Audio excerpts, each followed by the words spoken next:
Hey, welcome back to the Urban Monk. I am hanging out with JP Sears, who's one of the funniest guys in our industry. And we have a few funny ones, but we're not really that funny. He's actually funny.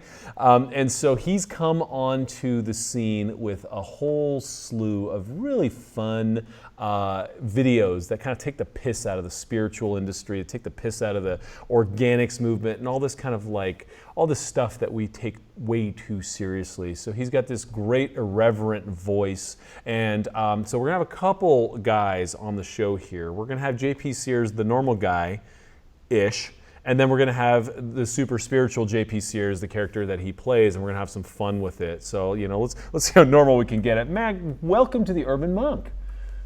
Well, thank you, Pedram, for having me on. I'm thrilled to be here, and I'm excited that you set expectations so high that I'm so funny, because now it's almost like 100% guarantee that we're going to fail those expectations. So I'm rekindling a familiar sense of shame inside of me already. Feel like I'm 5 years old and I'm frightened. So I'm happy to be here, brother. Well, you should be frightened, because somewhere behind me are samurai swords, and I've figured out a virtual way of scaring the shit out of people by chasing them around screaming bonsai. Because that's brother, I'm already frightened. But yeah, aside from all those truths, man, I am so thrilled to be here with you. You'd invite me on. It was such a thrill getting to meet you. Let's see, about 3 weeks or so ago, you and I had a chance to hang out in person. So, man, I'm here ready to vibe with you, man. Love it, man. Yeah, you know, we don't get to meet too many live flesh people in this digital world, do we? You know, I do a lot of Skype stuff, and it's convenient. Look, let's say, you know, it's probably better for the environment, but there's something really cool about meeting people and getting to hang out and press in the flesh. So. Yeah, it's a little bit nostalgic, but I do have a thing where I'm mostly refusing to meet live people nowadays, because I think I come across significantly more charming, at least 57% more handsome, and probably at least 100% more intimidating when I'm talking to people via Skype, or more significantly if I'm texting them using all caps. So I feel like I let people down when I'm in person. So yeah. I'm glad that you and I could be corresponding via this technology today. One of my favorite bits that you did before I met you was this whole thing on Instagram and having your kind of Instagram image. It's so easy to look spiritual on Instagram. You just got to get the right sunrise. Spiritual? And you did this great spoof on it, man. So what got you to get into the comedy? Like, so we're talking to the normal guy here, right? And so what got you to get into this as like a persona online? I mean, you've obviously ran around these circles. You've seen, you know, people in our space, and you do take this stuff seriously. So you're not an asshole, right? But you're you know, it's, well, you know, let's not jump to conclusions here. All right, we'll be the judge of that afterwards. So let me get my ex-girlfriend on the line here, and she will attest to that. Yeah, we should have made this a Google Hangout with all ex-girlfriends past. Can you have that many on a Google Hangout nowadays? You know what? The answer is no, because because if you're spiritual enough, you get around. Cool. Yeah. So let's just pretend I'm not an asshole. I feel like it'll just be better for this podcast, and let's just edit all this chatter out too, so it doesn't ruin our reputations. Yeah. But if I have a memory, you asked me a question. I think it was like 45 minutes ago at this point. Yeah. But what got me into the comedy in this space? A quick little prelude to that, if that's even a word, is kind of what developed my sense of humor, and that's probably in the eye of the beholder. Some people probably think I'm just not funny, but I'm biased enough I think I'm funny at times. When I was a child, I would use humor to deflect from pain, to deflect from challenges, to deflect from feeling insignificant. So if I could get people to laugh, then I'd feel like I mattered to them, and then I would feel like I'm significant. I'm valued, I matter, therefore I'm significant. So it was a great way to like escape my challenges. In a kind of like a temporary quick fix kind of way. And now kind of turning the tables using my sense of humor for hopefully the greater good. What got me into using it in this space is honestly a rite of passage of me giving myself more permission to just be frickin' me. Oh, you If I did can, it. You did it. Oh my God. Now her I, legacy lives on. I am excited. We just integrated the word frickin' into our conversation here. So allowing myself to just be my own fucking self, be authentic, quit apologizing for it. I had been doing videos for about a year and a half before I allowed comedy videos to come out because I was telling myself a story. It would be bad for business, my emotional healing practice. It would be bad for business if I let my sense of humor come out on video because I bought into a story that I told myself that says you're supposed to be informative and mostly boring, but very informative if you're in this emotional healing, spiritual health space. And that was quite a betrayal of myself. And I think luckily I betrayed myself long enough that is like I just wasn't willing to do it anymore. It's like, okay, I have this other part of me. This part of me sees life through a paradoxical, humorous lens. And I need to give that voice, kind of like for my own sanity, my own artistic satisfaction. So I started experimenting with it, essentially sharing perspective through sharing my perspective through the language of humor. So once I put out my first comedy video, my opinion with a deeper message, it was very quenching to some kind of thirst inside. I didn't know it was there until I started quenching it. And I was very, very blessed to have the world really kind of validate me and support me and encourage me to keep doing more. And how refreshing is it to be able to drive a car with your foot off the brakes while being able to gas it a bit, huh? Yeah, right on. I kind of think that's what these cars are meant to, it's how we're meant to be driven. Yeah. Yeah, and you do. I mean, it's not, when I met you, it's like, part of it is like, oh my God, you really are that guy, but there's kind of an undercurrent of kind of sincerity that isn't there in the kind of the cynicism of the character. But it's like, wow, I get to be myself. I get to be funny. I'm allowed. And there's a definition of, self-help that I can, bust out of. Because fuck that shit, right? Like, Yeah, I like that logic. Yeah, because fuck that shit. Because right fuck on. that shit. And we all do that, right? You look at my first book, and I was so spiritual, right? Like, I'd come down, and I'm like, listen, I'm a temple-trained Taoist priest, but I spoke that way.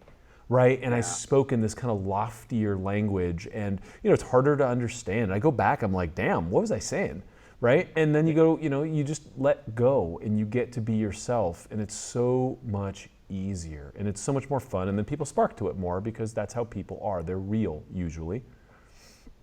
Yeah, right on. Well, what I've found in my life is the path I take to find myself eventually becomes the path that I lose myself on if I stay attached to the path and the inevitable dogma that comes with any path.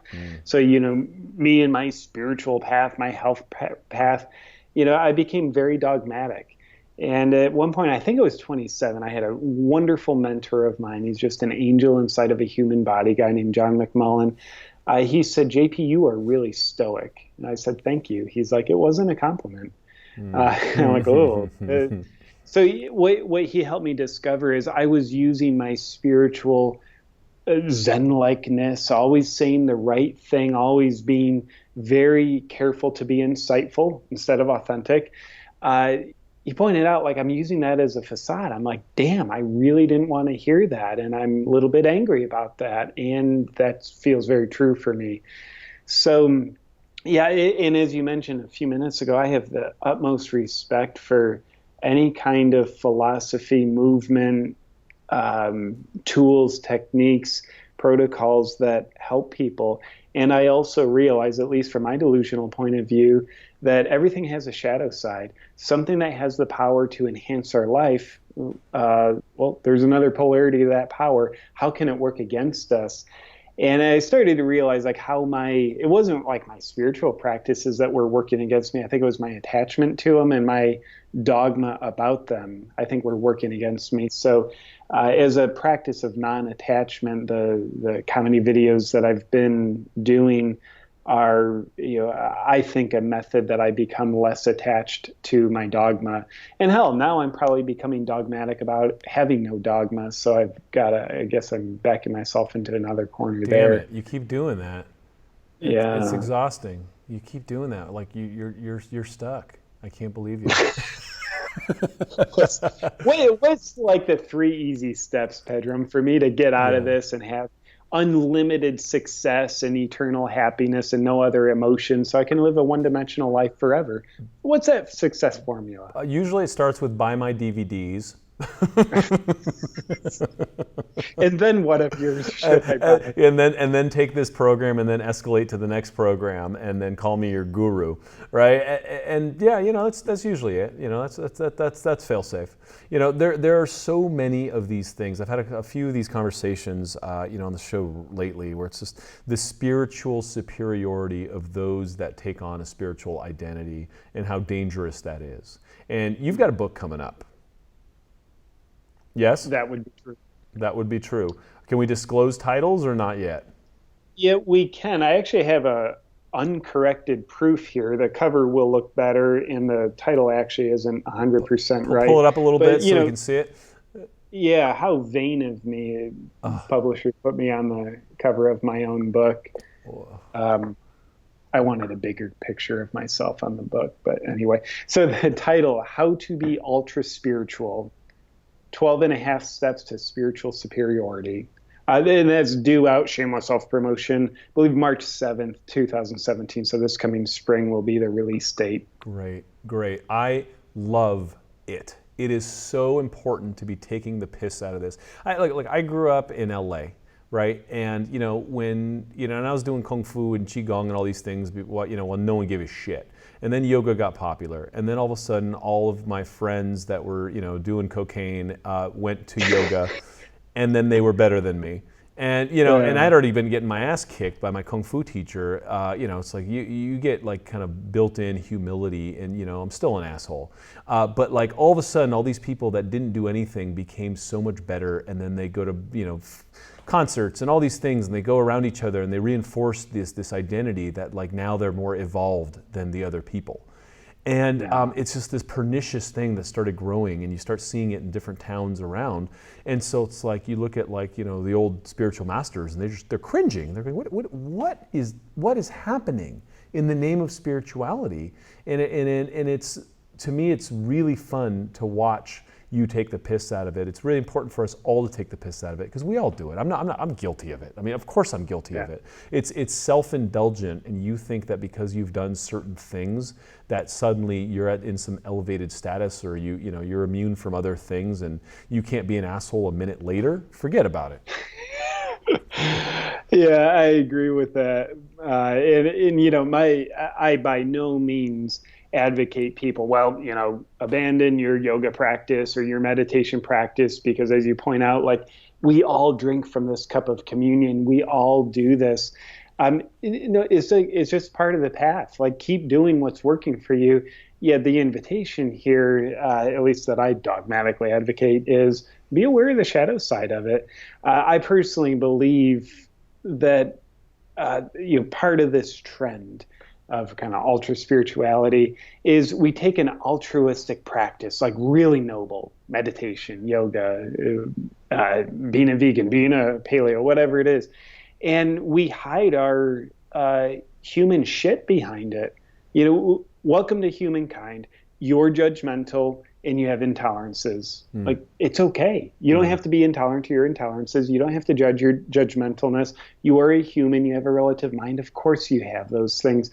But when we hide those things under the guise of an altruistic, noble practice, then we hide those things from ourselves. And we think we're expressing our spiritual beliefs, when in fact, at times, we're expressing our judgments and our condescending self-righteousness and our intolerances, but we don't see it because we convince ourselves, well, I said those words in the spiritual vocabulary, therefore they come from a spiritual place. But it's like, well, it could have been a very self-righteous place. And if we can recognize our self-righteousness, not pay attention to the literal words and our going through the motions of being super spiritual, ultra spiritual, I should say, be true to my brand.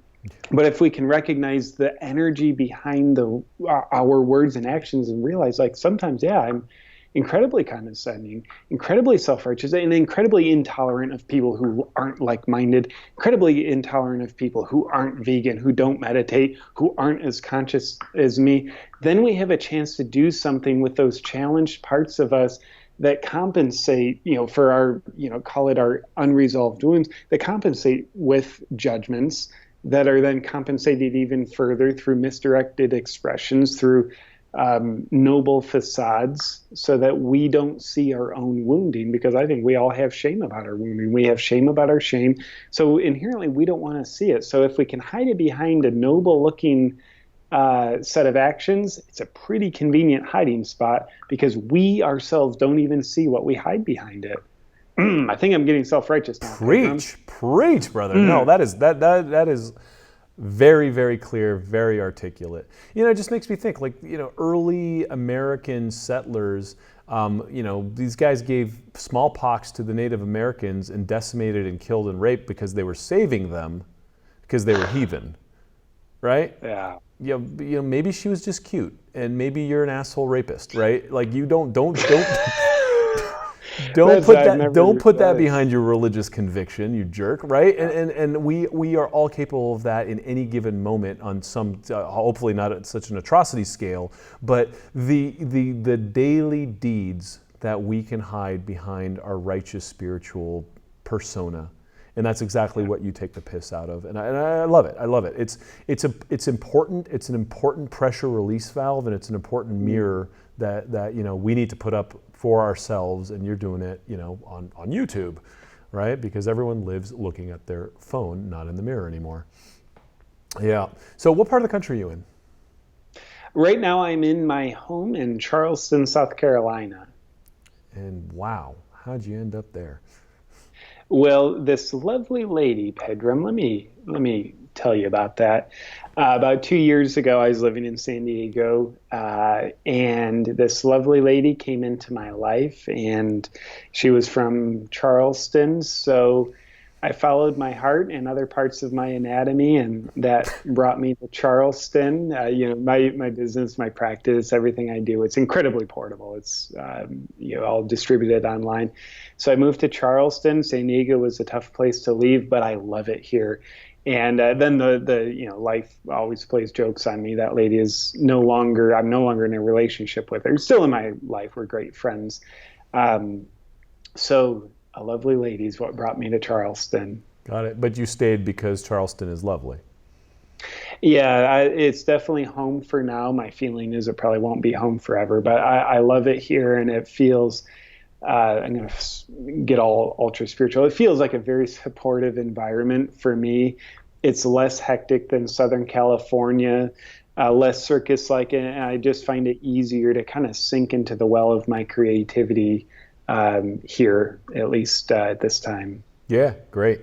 Yeah, it's not easy living in a place where there's a bunch of people bumping into each other, usually on freeways, which is not the best way to do so. Yeah, there's just a lot of people in a little bit of space, all trying to be close to the beach, and precious few of them actually get to the beach at any frequency, right?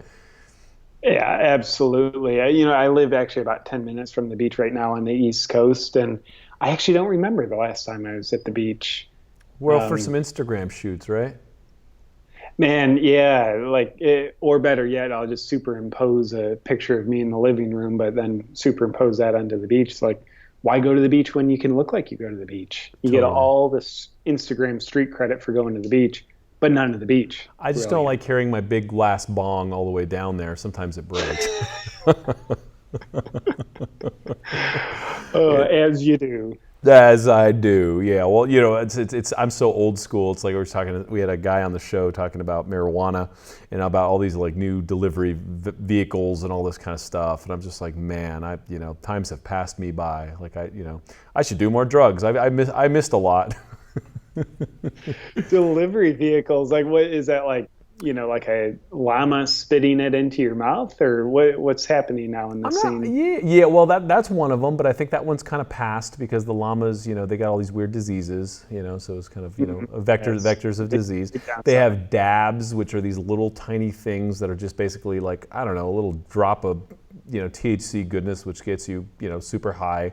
The vape pens, then they have the patches now, and they got, I'm sure you could snort some shit at this point. And, it's just like, it doesn't, it's a free for all, right? So it's just like, hey, you know what? You want marijuana? We got marijuana. Eye drops. Here you go, right?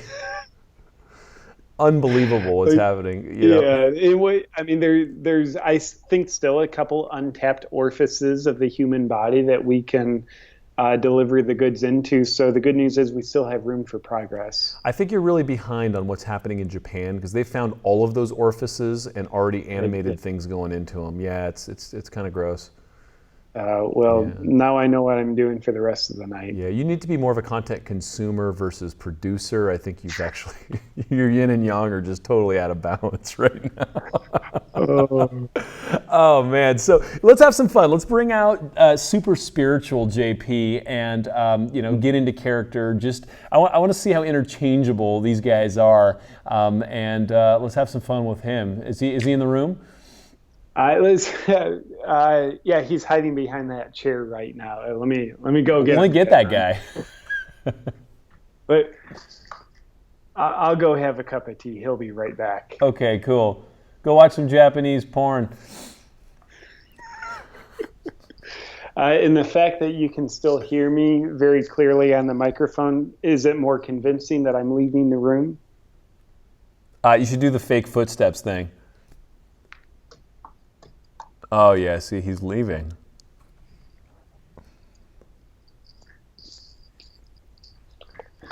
Oh my God, there's that guy. Hey man, Bedroom? I was looking for a guru, and everyone said that you're the guy.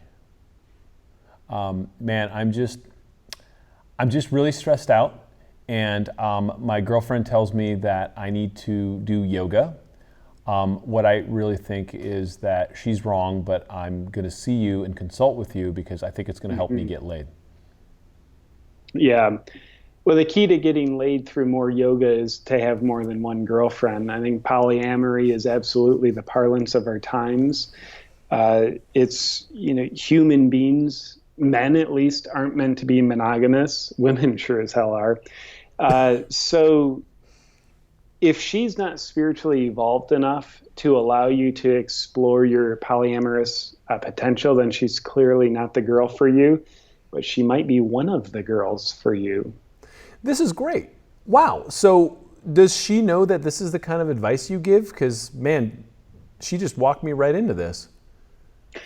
Yeah, these are new teachings, Pedram. There's a decent chance that she just wasn't ready to hear these teachings yet. That's why I was intuitively guided to never share them with her or the rest of the free world.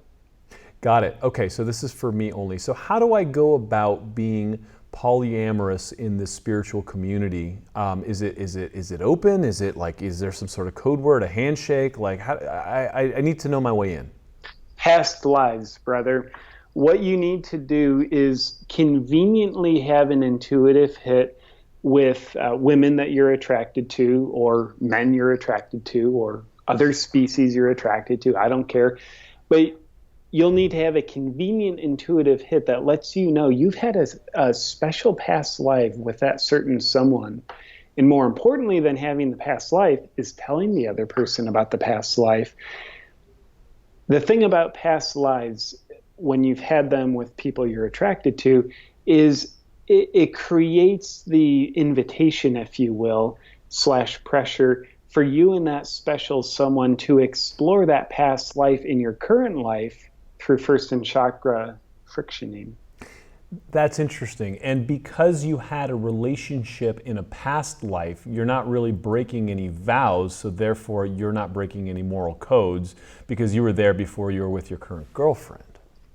Absolutely. And if there is no time, and there sure as hell isn't, I'm offended that you would even think there is, if there is no time, then you exploring your past life and the present life with a certain someone is the same thing as the past life, because there is no time. The now isn't different from the past. Neither exists. So the soon exists, by the way.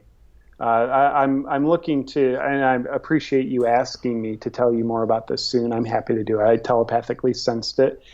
I don't need to wait for your words. By the way, you're no longer really needed in this podcast of yours, Pedram. I'm happy to take over from here. So Eckhart Tolle, ever hear of him? He's that guy with the weird voice. Yeah, it's a rhetorical question. So Eckhart Tolle, ever hear of him? He wrote a book called The Power of Now. It's so new age.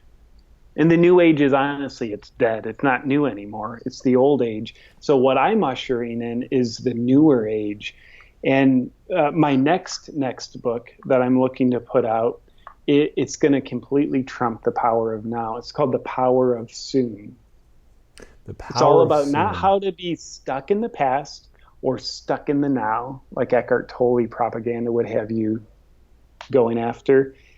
It's about how to unstick yourself from the present and find the power of the soon. The soon is always more progressive than the present.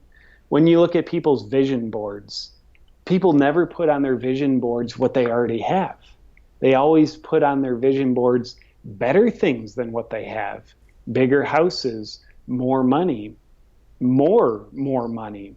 So people intuitively know that the soon is more progressive. It's better. So I'm all about teaching people how to enter the power of the soon. So look out for my next book. I recommend everybody put it on their vision boards, or else you'll never manifest it. That is amazing. So back to polyamory. So how do Does that answer your question? Well, you're still not helping me get laid. How do I go about broaching this conversation? I see a girl, I think she's hot. I want to go up and have polyamory, but transcend time so I don't get into trouble with my current girl, who's obviously rigid. So how do I broach this conversation?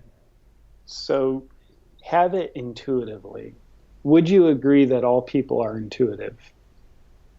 Yes. It's rhetorical. Yes, you do agree. Would you agree that lying is bad?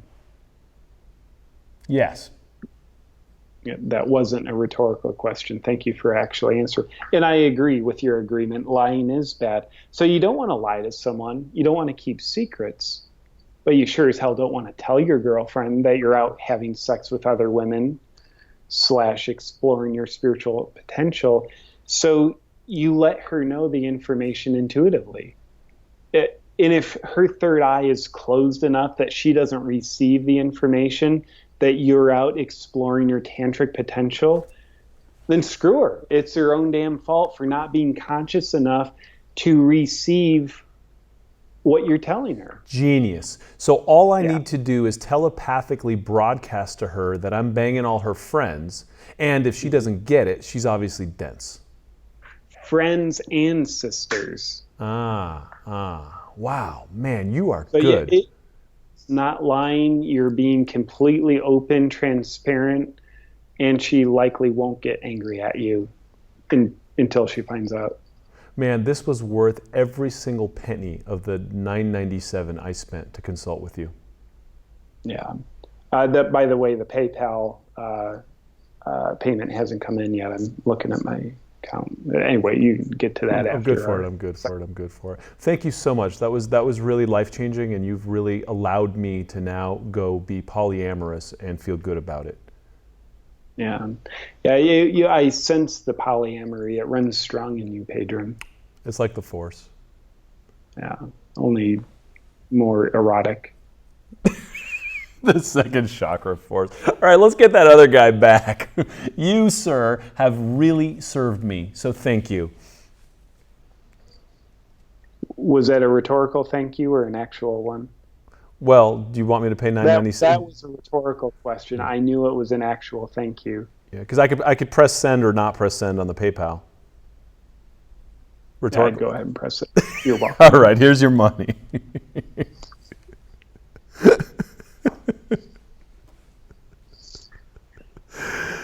Hey, man. back. I just grabbed a cup of tea. Life is good. Yeah, who's that other guy? He was interesting. I don't know, but his aura is big. Yes, yes. He gave me some really good practical advice on how to be a spiritual douchebag and get away with it. It was wonderful. I think I could run with this. Sounds like something he would share with you. Yeah, totally. That, you know what? You're real good at it. You're real fun at just flowing with it, and you're like a fountain of content on this stuff. You've been around the block because you're so spiritual. Thank you, or maybe I'm insulted. Yeah, yeah. It's powered by the inner dickhead that we all have. So no, it's so much fun. It's so much fun doing this kind of stuff and hanging with you, bro. Like you.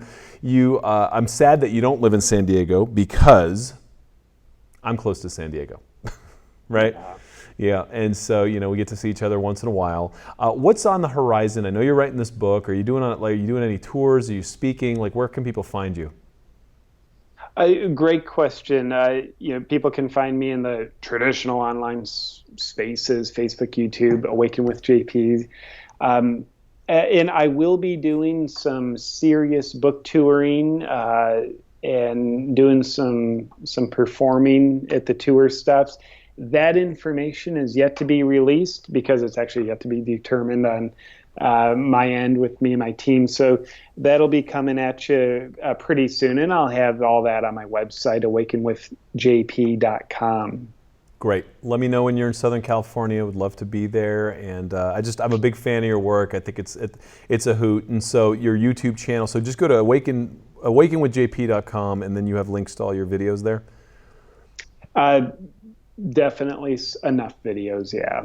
Great.